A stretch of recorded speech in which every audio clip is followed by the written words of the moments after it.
Hey, I am Dave Mabel from Des Moines, Iowa. Pete, who are you? I'm Pete Ripmaster from Asheville, North Carolina. And I'm Steve Cannon with my good friend G and Haw, live from Fairbanks, Alaska. And this is 1,000 miles to Nome.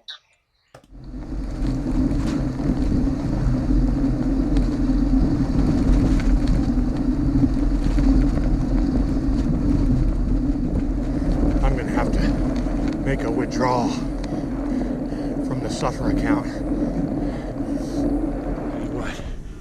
That 80 miles to get here was no freaking joke. Holy moly.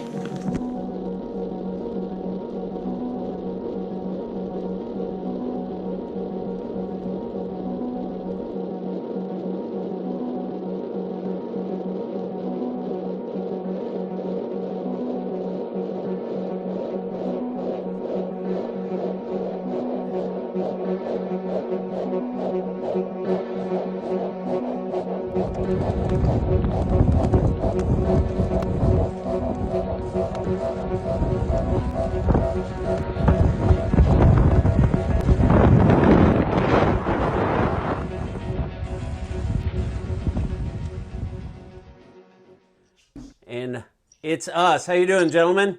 Live from Des Moines, Iowa, from Asheville, North Carolina, and from Fairbanks, Alaska. Are we rocket scientists or what? Not bad for a few country boys. Exactly. We're thrilled, Can Joe. I know you're always excited to have guests. Unfortunately, this guest is probably 4,500 miles away from you. But nonetheless, we're talking to you live from Asheville, North Carolina, and Des Moines, Iowa. And Canjo, you are up in Fairbanks. How you doing up there, Canjo? Man, it's great. I hope y'all can see at least a little bit of what's going on. It's snowing here. It's I think 2 below right now, headed for 11 below. And when we were chatting just here a little bit ago, off the camera, Pete was saying how it felt like it was calling him home. So it's if you like Alaska and you like the winter, man, this is as good as it gets right now. I don't know, man. Pete, I don't know what your weather is, but it's like 57 degrees here in Des Moines today. Yeah, it's pretty in Asheville too. I mean, blue sky day here in Asheville. We got a little bit of snow about a week ago, and people freak out in the South when it snows. They're buying batteries and water and butter and all the staples. Schools closed, and it's ridiculous. It's absolutely ridiculous. But it's a beautiful day. For those of you who don't know, our guest today, Peter Ripmaster, is last year's, well, actually this year, because it's still 2018, the 2018 Iditarod Trail Invitational Foot Race winner.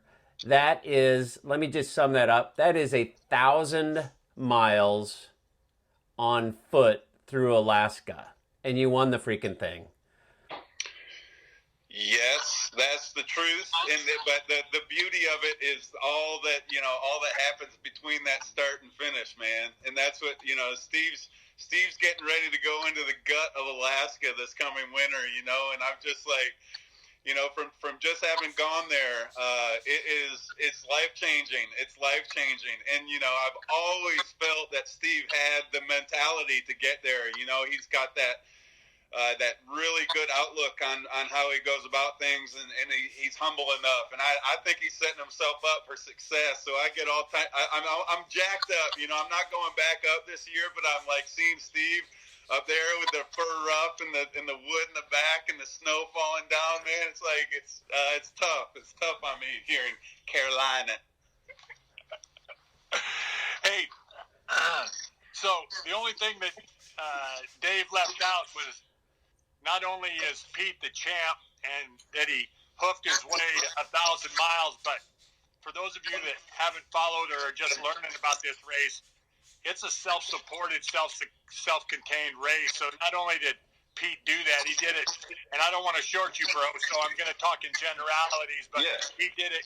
He did it pulling a 30 or 40 pound sled with everything that you need to survive on there. So it's a Herculean feat what he did, and we're going to get into it because time always really flies. So, Pete, I think the first thing that me and probably everybody watching would love to know is, how's a dude from North Carolina get the bug to want to go to one of the coldest places and take on one of the toughest winter races on the planet?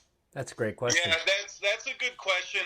I'm one of these people that truly believes that, you know, it's not so much where you find yourself at the moment, it's the skill set that you've kind of built throughout your whole lifetime, if you will. So for me, you know, I lived up in Alaska in the early 2000s and worked for Iditarod mushers all through the winters, you know. And so, like, when I grew up, I wanted to be a musher. That was, you know, that was like I wanted to get to Nome with the dog team. That was always my goal. And then, you know, things happened, and I kind of changed gears when I realized you could do it on foot. But you know, so that experience and taking care of myself through the winter up there that's all the experience I needed. So, you know, I come back to Carolina and people say, well, are you going to train? Are you going to go into, you know, a freezer and train and ride a bike in a freezer? I was like, no, I mean, there's no, you know, to me, it's like, and you know this better than anyone, I realize this, it's mental. It's you know, like the better shape you're in, like you being up there training is awesome. But you already know what the real shit is going to be up there, and it's going to be those battles you face internally, and it's got nothing to do with what kind of shape you're in or you know where you were born or anything like that. It's going to be what you got right then in that moment, you know. Yeah, you know, it reminds me. I can remember my first adventure race, Pete. There was a lady named Robin Benincasa, and she was a professional adventure racer, and she was giving a little talk before, and she was saying, look around. It's not going to be the person with the shaved legs and necessarily the most buff person. She's like, the environment you're going in is a totally different thing, and it's about the mental, spiritual, all of these. And you're right. You know, the physical side of it is important. There's no doubt. But we both know anybody that shows up to that 1,000-mile start line or the 350-mile start line, they're all in good enough shape. They work. It's just what's up here. Absolutely. Yeah. I mean, and I believe that 100%. Like, I truly do. You know, I have to, having been through this year and going all that way. I mean, okay, let's consider yourself, you know, 600 miles in, 650 miles in. You're in a random town in a random bed, and it's, you know, it's 25 below outside, and all you want to do is sit in that bed and sleep because it's a warm place. Now, I don't care what kind of shape you're in. I don't care what kind of shape you're in. You're going to need to get your ass out of that bed. And that's got nothing to do with what kind of shape you're in. It's all about the mentality you have going out there and saying, okay, I'm putting myself back out into that weather, and I'm going to keep marching forward. Because as we both know, it doesn't matter about how fast you are on that trail, you know? Yeah, no doubt, man. We talked about that early on, Canjo, with Colin O'Brady, and talking about just getting up and unzipping the tent every morning. Yeah. Yeah, that's good stuff. And you're no stranger to this trail, man. You've taken five tours on this bad boy. Is that right? Yeah, I think, you know, taking some time off now, but I think I put about 2,500 miles on foot, you know, over the last 5 years is what it kind of came out to with all the adventures together. And so it was just an education for me. And, you know, that's the beauty of that trail is if you're humble and you can learn from yourself.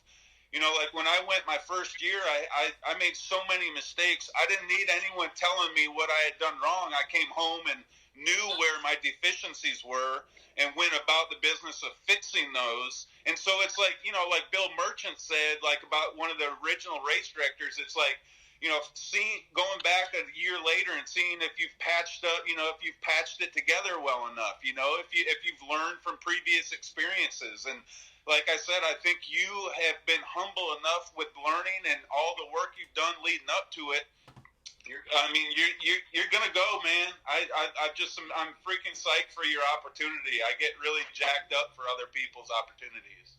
So, talking about experience, man, you could share a lot of stories, but you and I came together because I read an account of you actually falling into the water Right out in the middle of Alaska and the clock ticking, basically in a fight to save your life. Tell us about that, man.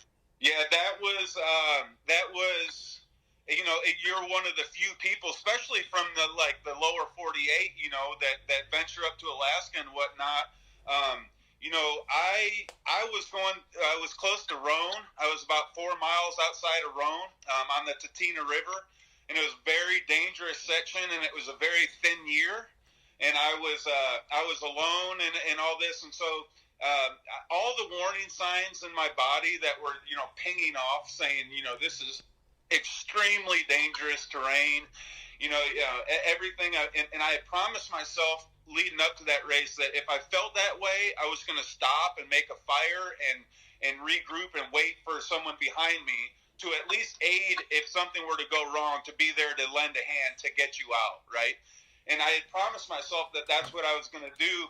And then, in the moment, I just wasn't paying attention to my conscience enough, and I was progressing over things that I felt were really dangerous, just in hopes that I'd get over it and get to Roan. And before I could even think, the whole ice bridge that I was going over collapsed, 100% failure, and I landed in water that came in over my head. So I was down under the water, and luckily I got a breath in before I went under. I got a good big old breath, filled those lungs, and fought to regain, get to the surface, and then tried to climb out 4 or 5 times. But each time I'd try and climb out, the ice would fracture again, and I'd be back to swimming there in the middle with water trying to take me under, and out, So it was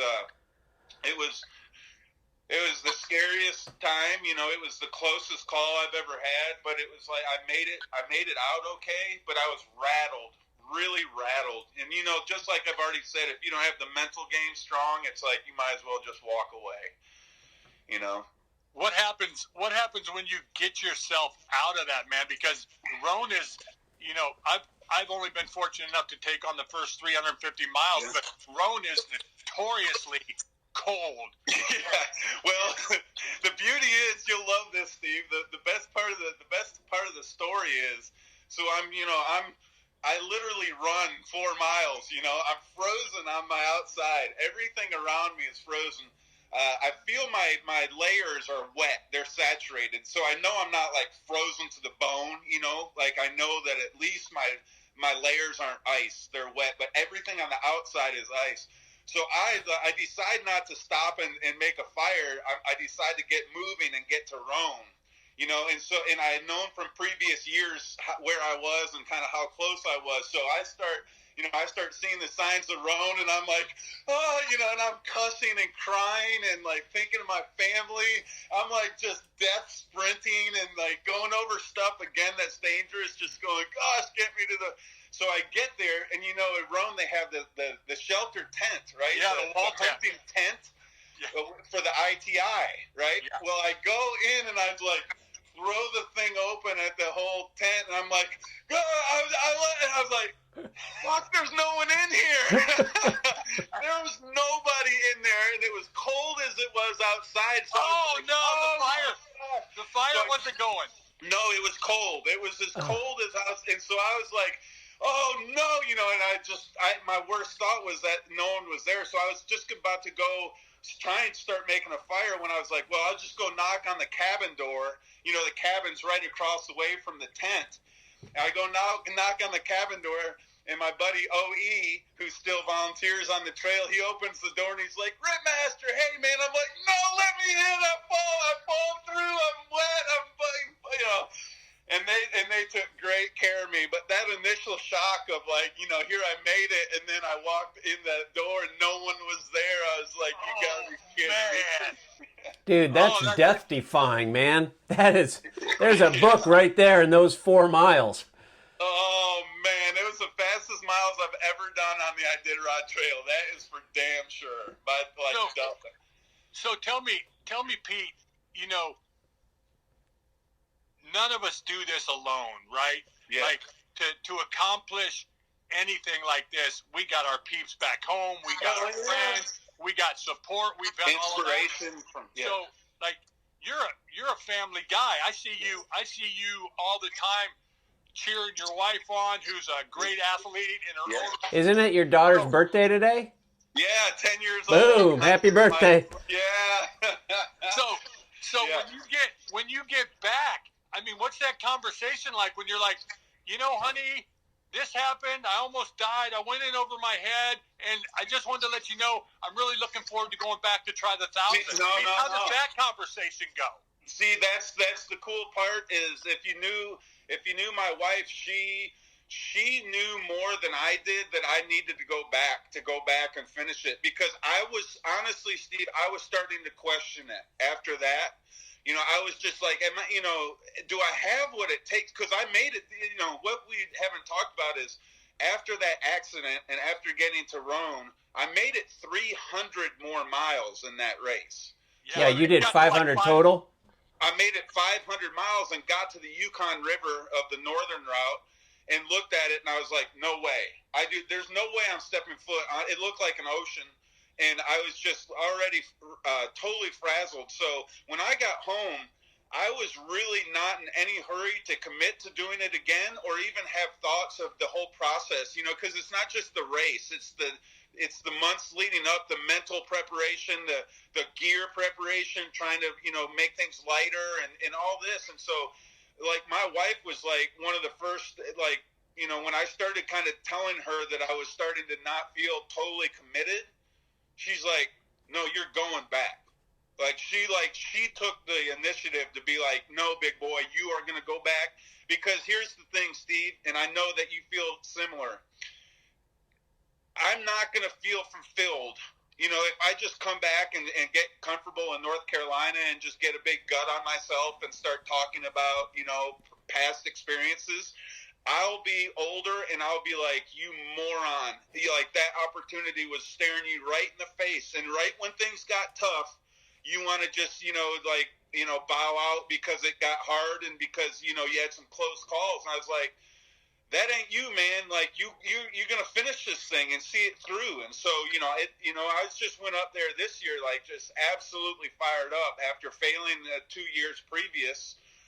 So it was my wife was a huge part of the strength that it took. And then, it's like, yeah, you're right. It's like I built off that. And like you said, it's like.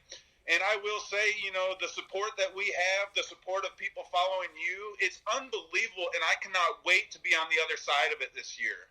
I really can't, man. It was so great last year because we've got some history and we won't be able to get into all of it. We fought a lot of the similar demons early in our life. Yes, sir. But it was so great to meet last year, and we really are kindred spirits in a lot of different ways. But you're right about, after finishing the 350, you become such a band of brothers on that trail, man. I almost felt guilty when I flew out of McGrath because I was like, I'm leaving my brothers who are going another 650 miles. Like, I need to be there for them, that sort of thing. And then to watch you, and in this day and age where we still have some connectivity possibilities, like, I know somewhere in that, like, 650, 750 range, the bad people came to visit you. Like, you were starting to question it again. You got to that point where it was put up or shut up again. How'd you get through it, man?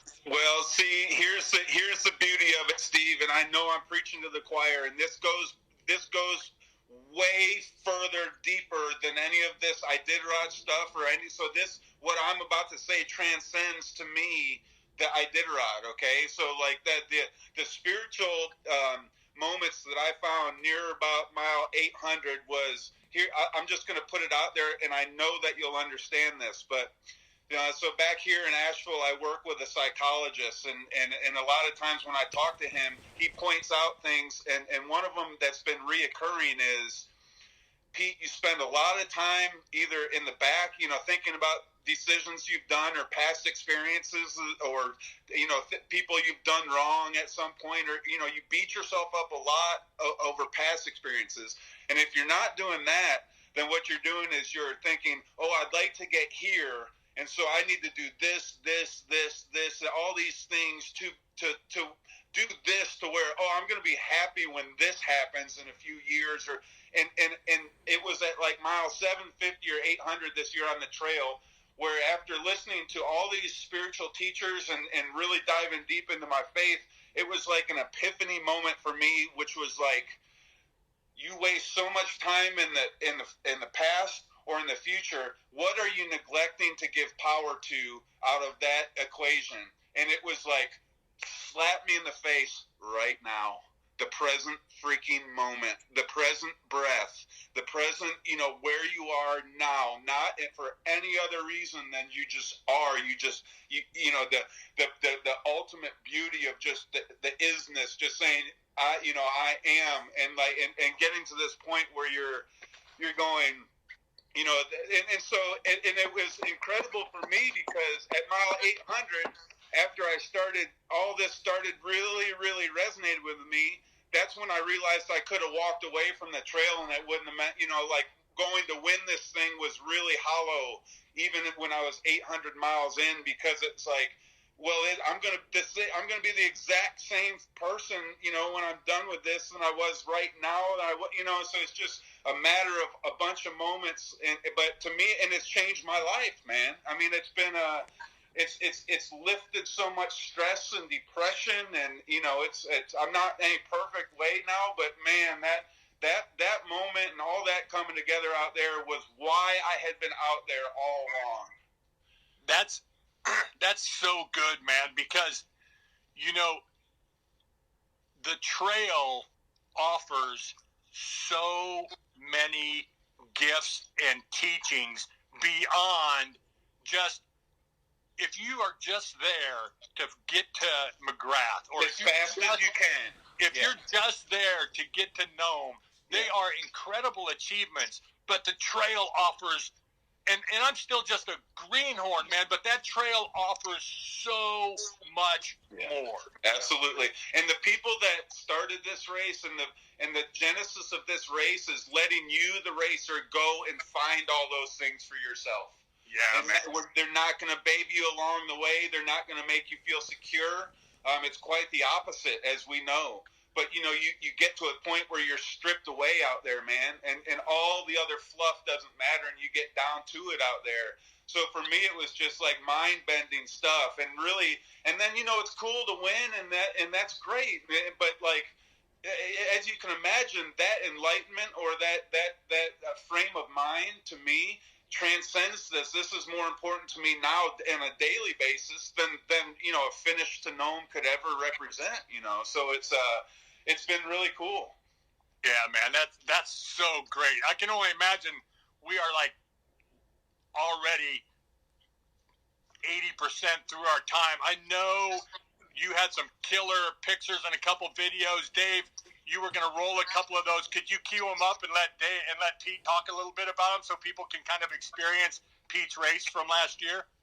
Dude, how do you follow that up? Hey, that's the you just painted a picture that's more beautiful than anything we could show. But yeah, for sure.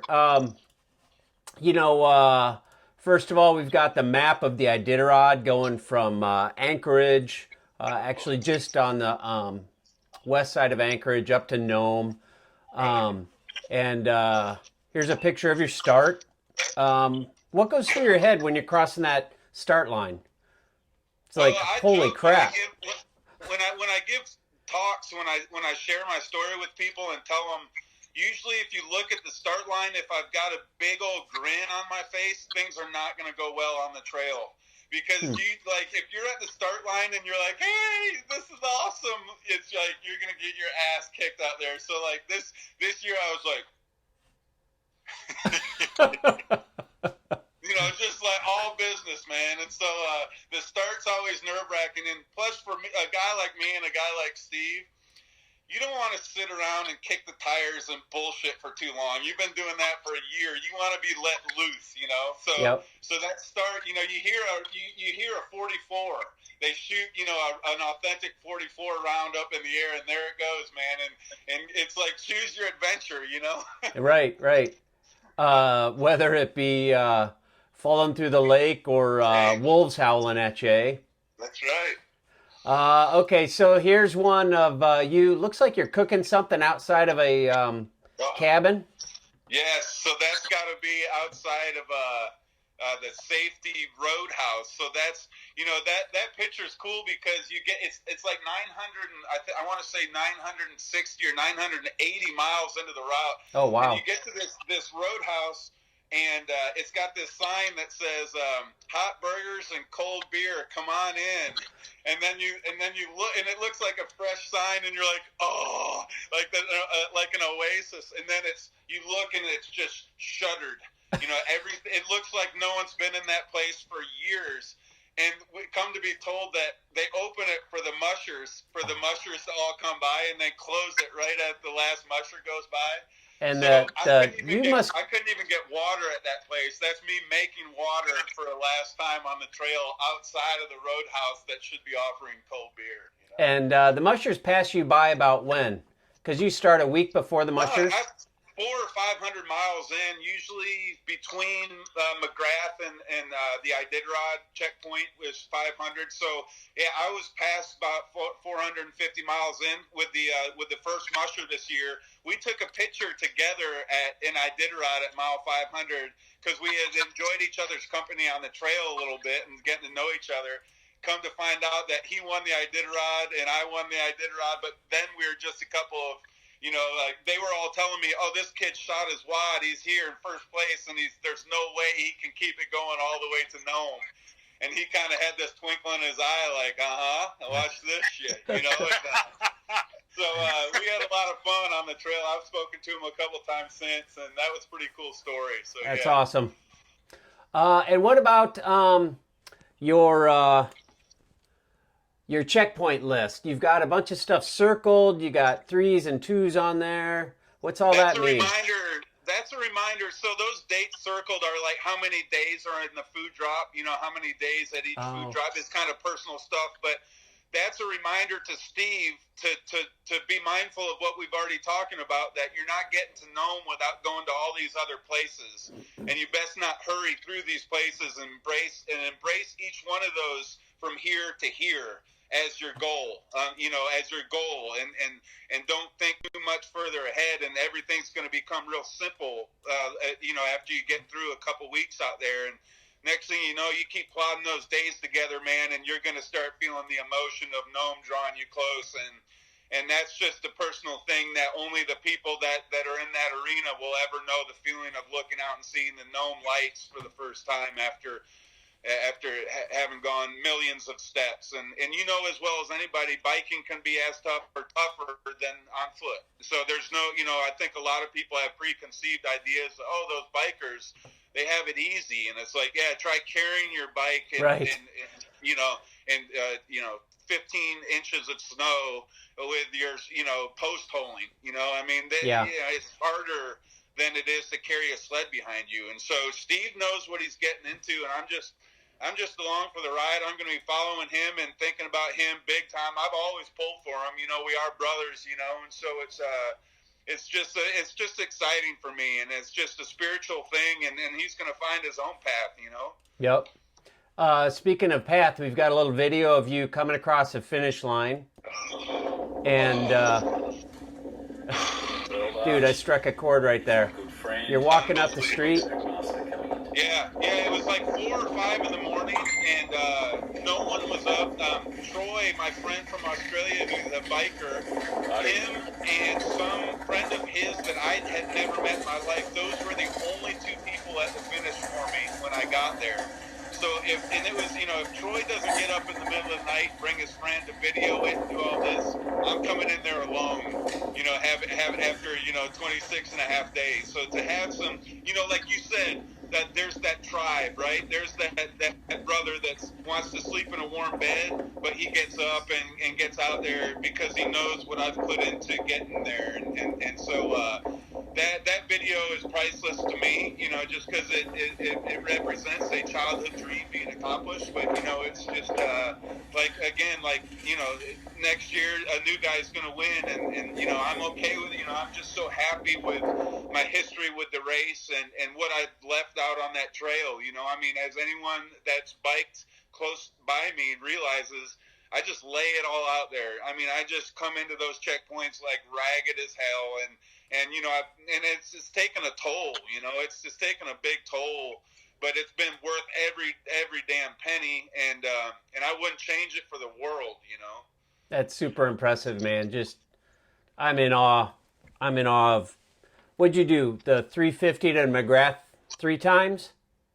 Well, yeah, I did it twice, and then and I made it a couple times after that. But that was like trying to go 1,000 miles, and so I don't take much. It was a 350 finish, but really the goal was Nome that year, so it's kind of lingering. So It was just a beautiful path. But anytime people talk about winning the Iditarod, I make sure to talk very quickly about becoming last place in the Iditarod my first year and all the mistakes I made, just to paint a real picture of how it's been. So it's been a hell of a ride.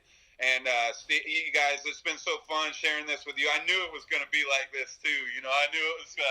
I knew what I was stepping into with you, Steve. So I'm happy to be with you boys. Dude, it is a treat to have you here on the show for sure. And I know Kanjo's all fired up over there. Yeah.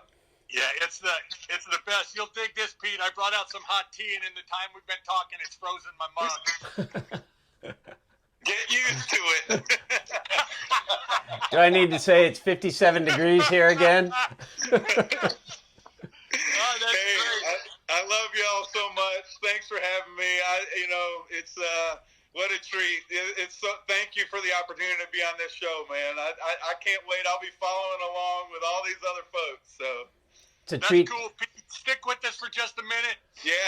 You might have some interest. So, as we always do at the end of the show, we've been fortunate to have some people that have backed us.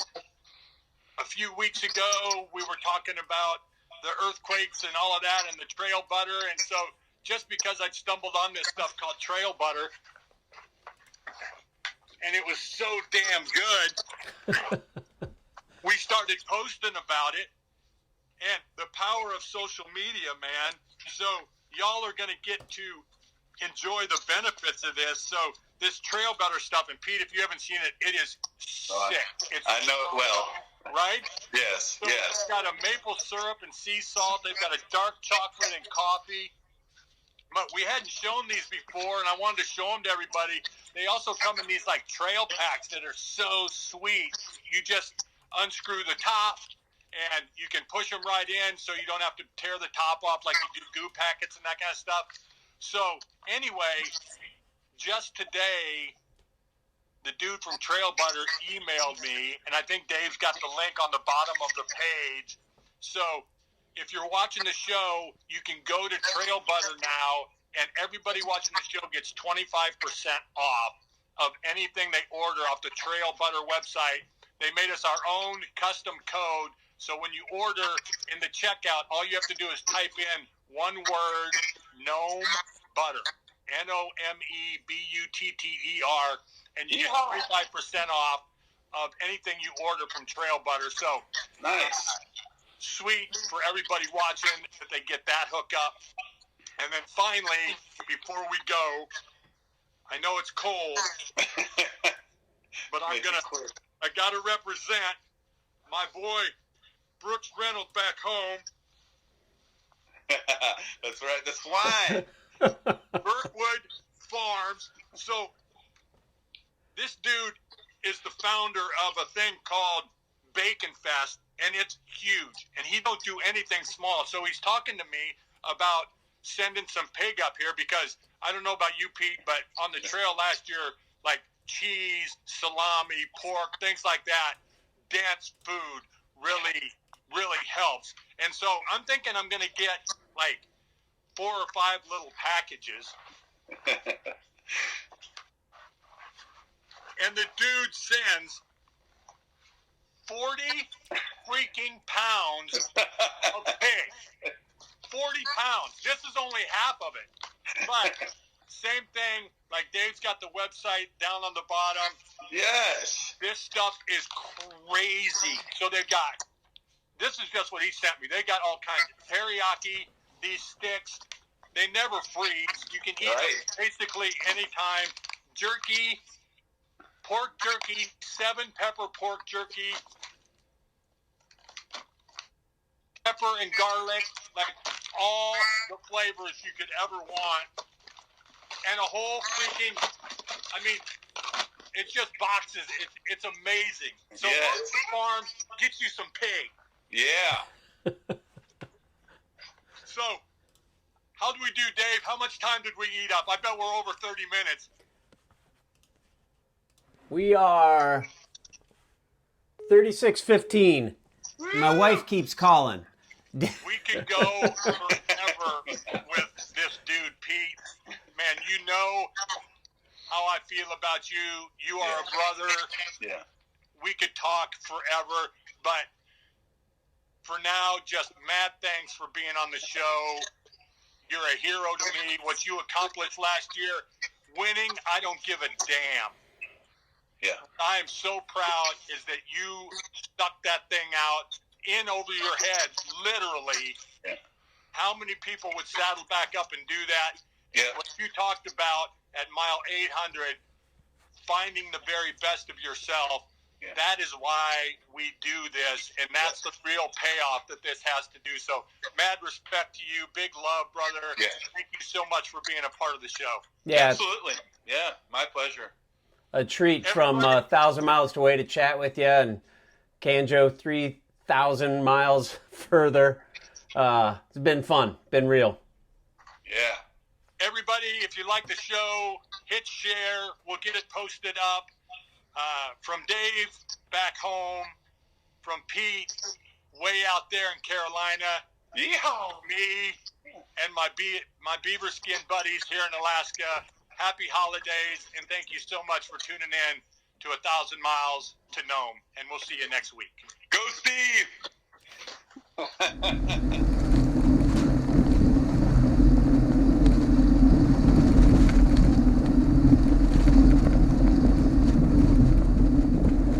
I'm gonna have to make a withdrawal from the suffer account.